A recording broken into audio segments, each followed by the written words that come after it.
नमस्कार दोस्तों। क्या हो अगर कल सुबह उठते ही आपके हाथ में फोन न हो?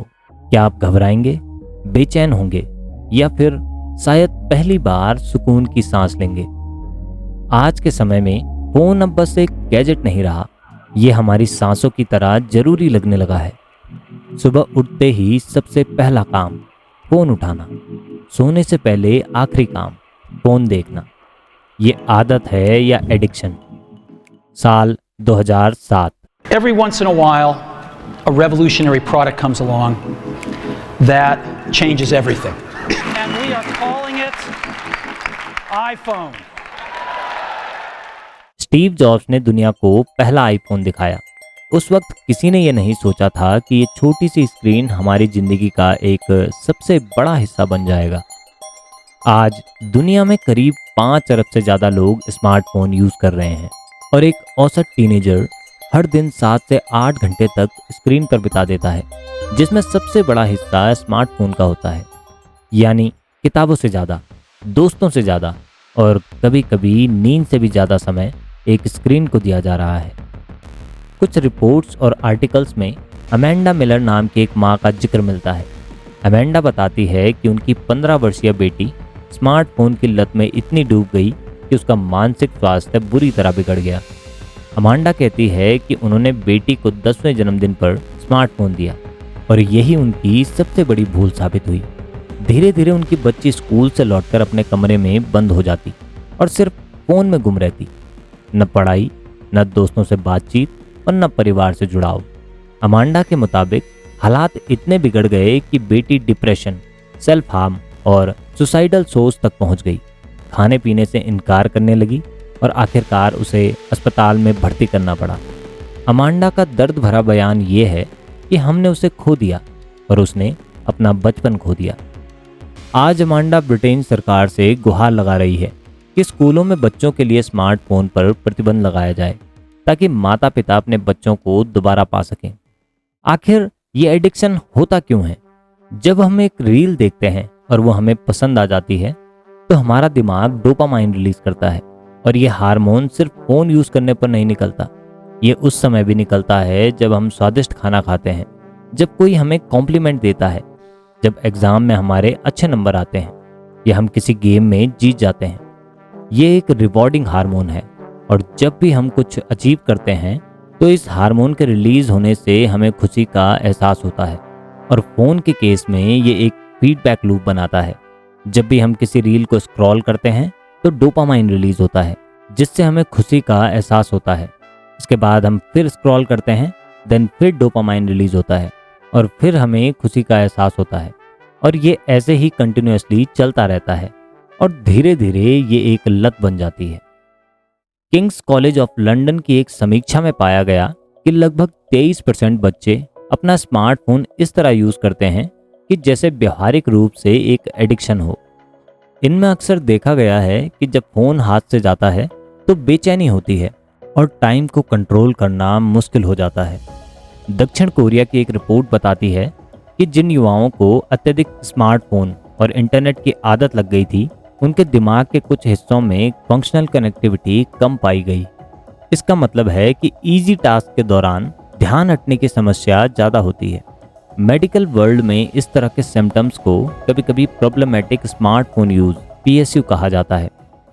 अगर आप फोन को 45 डिग्री एंगल पर गर्दन झुकाकर देखते हैं तो आपके स्पाइन पर एक्स्ट्रा 22 किलो का प्रेशर पड़ता है।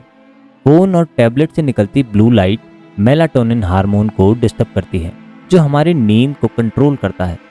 नींद कम तो मूड खराब और मूड खराब तो डिप्रेशन का रिस्क बढ़ता है। एक्सेस फोन यूज करने से मेमोरी वीक हो जाती है और इसके सिम्टम डिमेंशिया के पेशेंट के जैसे होते हैं। सिंपल चीज़ें याद रखने की एबिलिटी भी कम हो जाती है और इससे सिर्फ फिजिकल नहीं, मेंटल हेल्थ भी प्रभावित हो रही है। एक स्टडी के अनुसार 47% लोग मानते हैं कि उनका फ़ोन उनकी मेंटल हेल्थ को खराब कर रहा है। ये सिर्फ आंकड़े नहीं हैं, ये रियल इम्पैक्ट है। हमारी गर्दन, दिमाग और इमोशंस सब डिजिटल डिवाइस के प्रेशर में है। दुनिया भर में स्मार्टफोन एडिक्शन एक बढ़ता हुआ संकट बन गया है। हर कॉन्टिनेंट में इसके प्रभाव को समझा जा रहा है और कई देश इससे निपटने के लिए कदम उठा रहे हैं। फ्रांस ने 2025 में स्कूलों में 11 से 15 साल के छात्रों के लिए स्मार्टफोन का इस्तेमाल बंद कर दिया है। अब छात्र अपने फ़ोन को स्कूल आने पर लॉकर्स या विशेष पाउच में रखते हैं। ये कदम उनके डिजिटल पाउच इनिशिएटिव का हिस्सा है, जो बच्चों की सेहत और मानसिक विकास को ध्यान में रखता है। साउथ कोरिया में स्मार्टफोन एडिक्शन को रोकने के लिए डिजिटल डिटॉक्स कैंप चलाए जाते हैं। ये कैंप बच्चों को स्क्रीन से दूर रखने, उन्हें फिजिकल एक्टिविटीज़ और सोशल इंटरेक्शन में इंगेज करते हैं, ताकि उनका मानसिक और शारीरिक विकास सुधर सके। इंडिया में स्मार्टफोन कंजप्शन तेजी से बढ़ रहा है। 2026 तक यहाँ 1 बिलियन स्मार्टफोन यूज़र होने की संभावना है। ये इंक्रीमेंट मुख्य रूप से ग्रामीण क्षेत्रों में हो रहा है, जहाँ इंटरनेट एनेबल्ड फ़ोन्स की मांग बढ़ रही है। लेकिन ये वृद्धि मानसिक स्वास्थ्य के लिए चिंता का विषय बन गई है। एम्स भोपाल की एक स्टडी के अनुसार मध्य प्रदेश के 33.1% युवा डिप्रेशन से जूझ रहे हैं और 24% टेंशन का शिकार हैं। ये संकेत है कि स्मार्टफोन का अत्यधिक उपयोग मानसिक स्वास्थ्य को प्रभावित कर रहा है।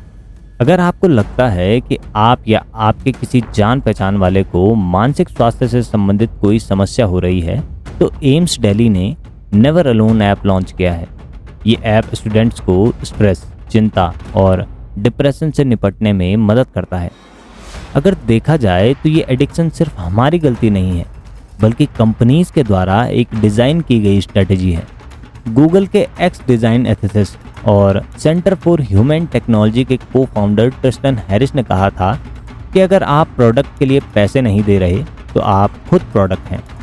नेटफ्लिक्स के सीईओ रीड हास्टिंग ने 2017 में कहा था कि हमारे लिए सबसे बड़ा कॉम्पिटिटर है नींद।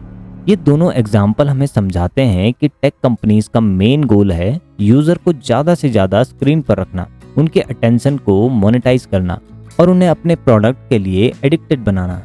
और इस प्रोसेस में हम खुद प्रोडक्ट बन जाते हैं। तो जब भी आप फ्री में कोई ऐप या प्लेटफॉर्म यूज़ करते हैं तो याद रखें, आपका डेटा, आपका अटेंशन और आपका वक्त ही असली प्रोडक्ट है। स्मार्टफोन एडिक्शन की समस्या काफ़ी बड़ी है, लेकिन समाधान भी हमारे हाथ में है। डॉक्टर्स और रिसर्चर्स के अनुसार डिजिटल डिटॉक्स और स्मार्टफोन के उपयोग में संतुलन लाकर हम मानसिक और शारीरिक स्वास्थ्य में सुधार कर सकते हैं। एग्जाम्पल के लिए स्क्रीन टाइम की सीमाएं तय करना, नोटिफिकेशन को बंद करना और खाना खाते समय फ़ोन का उपयोग न करना। इससे नींद में सुधार, एकाग्रता में वृद्धि और मानसिक तनाव में कमी आती है। कई देशों में ये अनुशंसा की जाती है कि 14 साल से पहले बच्चों को स्मार्टफोन न दिया जाए। इससे उनका मानसिक विकास बेहतर होता है और वे सामाजिक रूप से अधिक सक्रिय रहते हैं। यूके में किए गए एक एक्सपेरिमेंट में 10 युवाओं ने स्मार्टफोन छोड़कर केवल बेसिक फ़ोन का उपयोग किया। इसके रिजल्ट में उनकी नींद में सुधार हुआ, एकाग्रता में वृद्धि हुई और चिंता में कमी देखी गई। समस्या बड़ी है, लेकिन समाधान भी हमारे हाथ में है। डिजिटल डिटॉक्स, स्मार्टफोन के उपयोग में संतुलन और वास्तविक दुनिया में जुड़ाव से हम अपने और अपने बच्चों के मानसिक और शारीरिक स्वास्थ्य में सुधार कर सकते हैं। स्मार्टफोन एक टूल है, लेकिन जब ये टूल ही हमें कंट्रोल करने लगे तब ये एक ट्रैप बन जाता है। इसलिए स्मार्टफोन को अधिक यूज़ करने से पहले एक सवाल खुद से ज़रूर पूछें, क्या हम आने वाली जनरेशन को एक हेल्थियर दुनिया देंगे या फिर एक डिजिटल प्रिजन?